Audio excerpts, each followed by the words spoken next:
आपण घरे पूजा करुछंती तो हाथ घंटी तो निहाती भाव में थिबो। हाथ घंटी बिना पूजा केमती हम, हाथ घंटी बजेगी पूजा करुवे।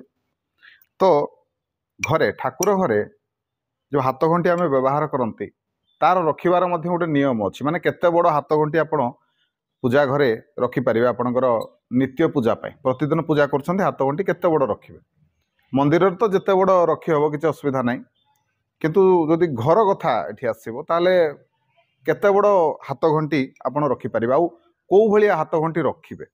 हाथ घंटी विभिन्न प्रकार थाए, जमीती आमर ये तो शिव मंदिर तेणु घंटी देखो साप, तो ये साप नले आमर सुदर्शन चक्र एमती थाए, ऊपर चक्र थाए, एमती तो गणेशंकर भी आसला, बहुत प्रकार घंटी आसला। किंतु खास करके आपण मैंने जो ठाकुर घरे हाथ घंटी रखिए तार गोटे प्रमाण अच्छी, केते उंचा रखिए ना 5 इंच हर हाथ घंटी आपण मैंने घरे रखिपारे आपण ठाकुर पूजा पाई, प्रतिदिन ठाकुर पूजा पाई। आ को भाया रखिए ना, ये सुदर्शन चक्र थिबो आपण से भाई हाथ घंटी किणिकी 5 इंच उच्चता विशिष्ट आपण पितलर हो नहले तंबार हो हाथ घंटी आपण किणिकी घरे रखंतु आ आपण पूजार व्यवहार करंतु।